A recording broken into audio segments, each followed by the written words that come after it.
자, 이어서 모닝타임즈 넘어가 보겠습니다. 오늘 최현재 전문가 의견 들어봅니다. 안녕하십니까? 안녕하십니까. 악재가 더 많았던 것 같은데 증시는 올랐네요. 어떻습니까? 일단은 뭐 FOMC 의사록이 발표가 됐는데, 네. 뭐 의사록을 뭐 일단은 기존에 뭐 알려진 거와 뭐 별다른 내용이 없었는데, 뭐 그것을 경계하며 상승으로 좀 마감을 했습니다. 다우가 0.4% 상승했고, 나스닥과 S&P 500이 0.7% 상승했습니다. 강세 종목을 보면은 테슬라를 비롯해서 전기차 주식들이 강세를 보였는데, 테슬라 5.1% 상승했고, 루시드 5% 상승, 피스커도 5.4% 상승했습니다. 그리고 업종별 거의 다 모두 전 업종이 상승을 했는데, 좀 강세 업종을 보면은 컨텐츠 업종이 강세를 보였는데, 넷플릭스가 5% 상승했고, 워너브라더스 디스커버리가 8.8% 상승, 파라마운트 골드도 8.4% 상승했고요. 여행 크루즈 관련 업종도 강세를 나타냈는데, 로얄 캐러비안 크루즈가 8% 상승했고, 카니발이 9.6% 상승, 노르웨이지안 크루즈가 5% 상승했는데, 여행 크루즈 쪽의 업종의 강세는 카니발이 요금을 4월서부터 올리기로 했다는 소식에 나머지 주식들도 전부 다 강세를 나타냈고요. 항공주들도 강세를 나타냈습니다. 델타 항공이 5.5% 상승, 유나이티드 항공, 아메리칸 에어라인 모두 6.7% 상승했습니다. 그리고 마이크론 테크놀로지가 7.6% 상승을 했는데요. 다이와 캐피탈 측에서는 메모리 시장이 하반기에 개선될 것이라는 전망을 하면서 강세를 나타냈습니다.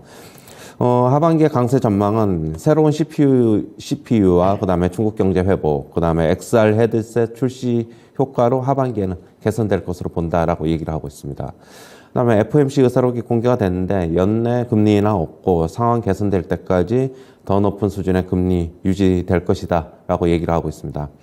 인플레이션이 2% 수준으로 지속적인 하락세 보이고 있다는 확신 가질 때까지는 제한적 정책 기조 유지할 필요가 있다라고 얘기를 하고 있고요. 지금 통화 정책을 너무 일찍 완화하는 것에 대해서 역사적인 경험을 이유로 경계감을 나타내고 있습니다. 그다음에 통화 완화 기대하는 시장에도 역시 경계심을 가지고 있고요. 그리고 11월 9일 이직 보고서가 발표가 됐는데 구인 건수가 1,046만 건으로 집계가 됐습니다. 시장 예상치는 1,000만 건이었습니다. 전월 대비로는 소폭 하락했는데 전월에는 1,051만 건이었고요. 지금 실업자 한 명당 1.7개의 일자리가 있음을 나타내고 있습니다. 그 다음에 미니애폴리스 연은총재는 지금 기준금리를 5.4%까지 인상할 것으로 예상을 한다라고 얘기를 하고 있고요. 인플레이션 완화가 더뎌지면은 연준이 훨씬 더 높은 정책금리 취해야 할 수도 있다라고 얘기를 하고 있습니다. 연준 조기금리 인하 피해야 하며 조기금리 인하 시에는 1970년대처럼 인플레이션 다시 높아질 수 있다라고 얘기를 하고 있습니다.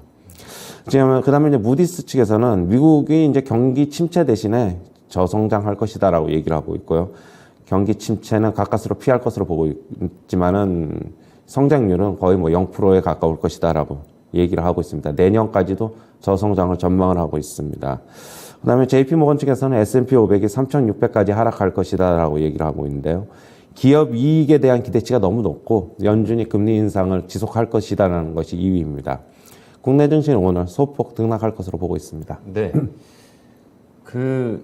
악재가 많은데 시장이 오른 건 기술적인 반등으로 보십니까? 그렇죠. 제가 어제도 뭐 시장 분위기는 좀 괜찮다고 말씀을 드렸잖아요. 네. 뭐 그렇다 본다면은 현 수준에서 일단 버티기 하고 있는 것으로 보고 버티기. 있어요. 아, 그런 거군요. 제일 궁금했습니다. 여기서 하나씩 좀 보겠습니다. 그럼 종목부터 볼 텐데요. 우선 마이크론 테크놀로지가 7.6%나 이제 상승이라는 표현도 좋지만 회복을 좀 많이 하고 있는 그런 분위기입니다. 하반기에 메모리 시장이 개선되고 제가 또 찾아본 것 중에서는 중국에서 이런 반도체와 관련된 보조금을 중단한다 뭐 이런 얘기도 떴더라고요. 네, 어제 떴죠. 예, 그러니까 그러한 부분들이 복합적으로 봐도 되는 겁니다. 그것보다는 중국이 이제 리오프닝 하면서 결국에는 반도체 수요가 조금 더 늘어날 것이다라고 보고는 있어요. 그리고, 지금, 그러나 이제 뭐, IB들이 뭐 2분기 정도 아니면 반도체 조세 기간을 비롯해서 뭐 2분기 정도 회복을 점치고 있는데 어제도 이제 말씀드렸듯이 세계 분기 연속에 뭐 침체는 없을 것이기, 여태까지 없었기 때문에 이제 그러는 것으로 지금 보고 있지만은 저는 뭐 일시적인 회복이 되고 결국엔 또다시 아직까지 완전한 회복은 시간이 좀 걸리지 않겠나 그렇게 보고 있어요. 어제도 이제 국내 시장에서 삼성전자, 하이닉스가 이제 강세를 나타냈죠. 그랬죠. 결국에는 어제 CT 측에서는 삼성전자가 감산을 할 것이다. 지금 현재까지는 삼성전자는 감산을 안 하겠다는 굳건한 의지를 가지고 있죠. 지금 결국에는 과거와 같이 이제 치킨 게임을 다시 이제 할 것으로 보고 있는데 네. 삼성전자도 결국에는 기조가 변할 것이다라고 하면서 어제 삼성전자, 하이닉스가 이제 급등을 했는데 저는 삼성전자는 결국 감산 안 할 것이라고 보고 있어요. CT 측에서는 일단은 그런 보고서를 냈지만 보고서는 보고서일 뿐이다. 네. 그렇게 보고 있어요. 그럼 삼성전자는 가만히 일단 기존처럼 움직이지 않고 또 미국하고 중국 사이에서 지금 보조금은 중단되고 리오프닝까지 반도체와 관련해서는 그렇게 뭐 나쁜 소식은 없는 것 같습니다. 자, 그리고 또 다른 종목 중에서는 아까 이 흔히 말하는 놀자주들 있잖아요. 여행주 이런 것들 다 자고 있고 또 미국 금융시장에서도 신용카드 관련된 종목들이 막 이렇게 올라간 걸 보면 우리나라에서도 이런 소비와 관련해서는 좋게 봐도 되는 겁니까?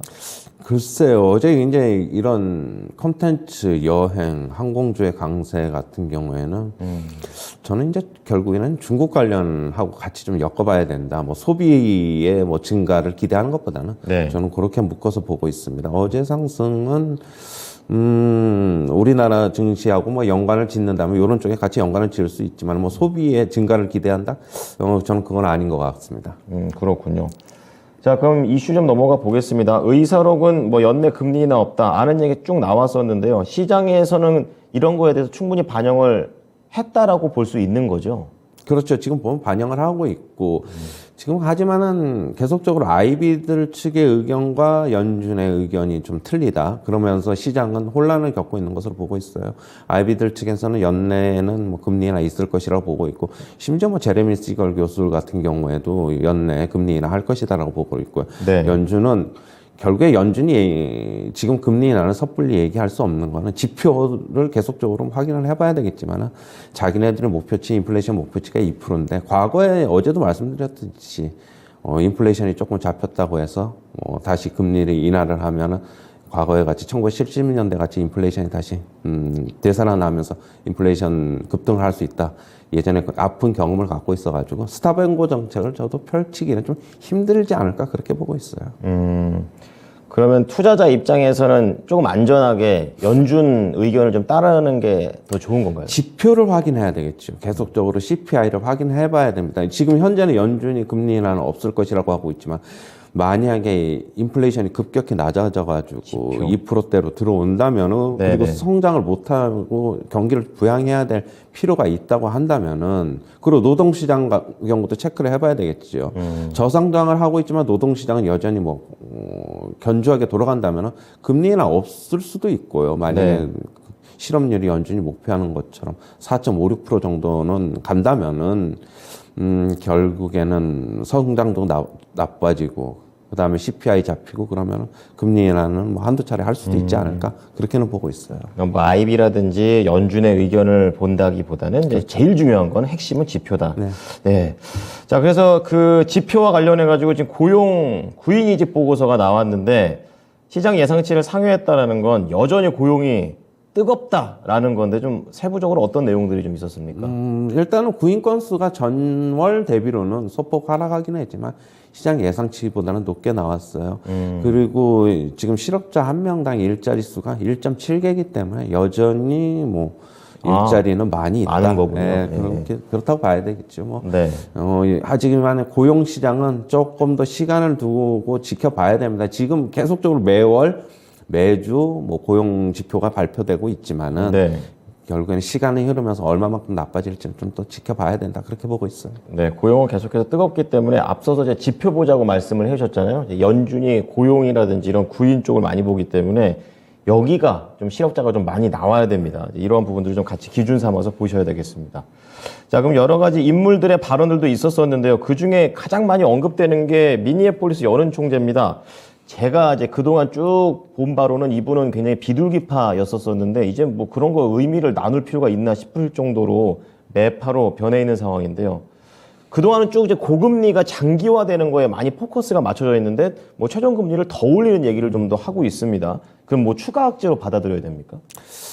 그렇지요. 뭐 기존에는 뭐 점도표상으로는 우리가 이제 연준 위원들은 5.1%를 점도표를 맞아요. 지금 예상을 예. 하고 있는데 그거보다도 0.3% 정도 더 높은 금리를 인상을 예상을 한다라고 얘기를 하고 있고요. 그런데 뭐 이 사람뿐만이 아니라 뭐 매파적인 사람들이 뭐 6% 이상의 점치는 사람들도 뭐 있기 때문에 뭐 네. 시장이 뭐 강력한 악재라기보다는 그냥 좀 하지만은 이 사람이 올해 이제 투표권을 가지고 있기 때문에 조금 주의 깊게 좀 들어야 될 것으로 보고 중요한 있어요. 거군요. 일단은 연준의 의견과는 결국에는 동일합니다. 결국에는 뭐 이 금리 인하를 조기 금리 인하를 하지 말아야 된다. 다시 1970년대 인플레이션이 조기 금리 인하로 인해서 다시 되살아났다. 현재도 그럴 수 있다라는 그런 입장이에요. 뭐 지금 결국에는 전체적인 금융시장은 먼저 어떻게 본다면 금리 인하를 예상하고 있지만 거기에 따를 필요 없다. 이렇게 얘기를 하고 있습니다. 자, 그럼 언론들 얘기 좀 보겠습니다. 무디스 그리고 JP 모건 오늘은 약간 좀 일관된 것 같습니다. 다 안 좋게 얘기하는 것 같은데 침체 대신 저성장할 거다. 또 어딘 또 저성장 말고 침체될 거다. 계속 이렇게 있는데 그런 부분들이 지금 현재 나타나고 있는 겁니까? 아니면 앞으로 나올 예정인 겁니까? 이제 올해는 이제 뭐 결국에는 월가에서는 한 70% 정도는 IB들이 침체를 예상하고 있잖아요. 네. 뭐 아닌 금융기관, 침체를 피해갈 수 있다는 얘기를 한 금융기관들 같은 경우에는 지금 한 5군데 정도밖에 없는데, 결국에는 저는 이제 침체가 되더라도 0%나 뭐 0.5% 성장할 것이라고 얘기를 하고 있어요. 침체가 되면 마이너스 성장이고. 네네네. 뭐 결국에는 뭐 0%나 마이너스나 저는 뭐 그렇게 크게 의미가 없지 않나 그렇게 보고 있어요. 결국에는 침체가 가더라도 본다면은 경착륙보다는 연착륙이 가능할 것이다. 완전히 급격한 침체보다는 침체였어요. 조금 뭐 어느 정도는 좀 완만한 침체가 예상이 된다라고 하기 때문에 그렇다고 본다면은 소폭 마이너스 성장이나 좀 뭐 0%에 가까운 성장이나 별 의미가 없다. 결국에는 고통은 어느 정도는 있겠지만은 과거처럼 큰 고통은 없을 것이다. 그렇게 보고 있습니다. 네. 급격하지 않다라는 게 위안이 되는 것 같습니다. 이 단어만 보게 되면 도대체 어느 정도인지 애매했었는데 침체든 저성장이든 크게 이렇게 변동성이 큰 건 아니니까 이러한 부분을 좀 알고 좀 대응을 해야 될 것 같습니다. 자, 그럼 국내에 넘어가 보겠는데 소폭의 등락을 좀 얘기를 해 주셨습니다. 저는 오늘 이제 반도체가 세게 가길래 특히 마이크론이 세게 가길래 오늘도 어느 정도 좀 잘 가지 않을까 이런 생각하는데 어떻게 보십니까? 일단 어느 정도는 선반영 한 거라고 봐야 선반영이요? 되겠죠. 우리나라는 삼성전자, 하이닉스 먼저 오르니까 네. 마이크론 테크놀로지 후반 미국 증시 그 다음에 열렸으니까 네. 저는 올랐다고 좀 그렇게 보고 있고요. 일단은 어제 뭐 시장에 지금 거래량이 별로 없고 뭐 거래대금도 워낙 적기 네, 말씀해 때문에 주고 계셨던 거죠. 외국인들이 조금만 매수를 해도 큰 폭으로 좀 오를 수 있다라는 건 어제 보여준 시장이었고요. 결국에는 어제 매수에 집중된 거는 삼성전자, 하이닉스로 거의 다 집중됐어요. 외국인 네네. 매수는.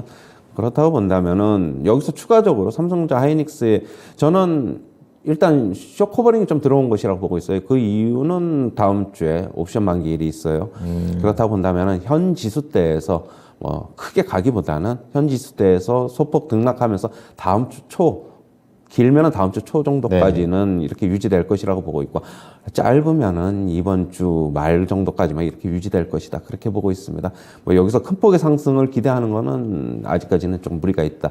뭐 미국의 고용 지표도 봐야 되고 다음 주 12일에 CPI도 확인해야 된다. 여러 가지 확인해야 될 것이 있기 때문에 어제 CT 측의 그런 보고서 때문에 외국인들이 쇼커버링이 저는 들어온 것이라고 보고 있고 결국에는 지수 어느 정도는 가두리에 좀 가둬두기 위한 다음 주 옵션 만기일 때까지 그런 전략으로 보입니다. 네. 자, 어느 정도 선반영이 됐고 아직까지도 우리 입장에서는 확인할 게 더 많은 그런 상황입니다. 이러한 내용들 오늘 시장에서도 좀 잘 접근을 해보겠습니다. 감사합니다. 네. 네, 지금까지 모닝타임즈 최원재 전문가였습니다.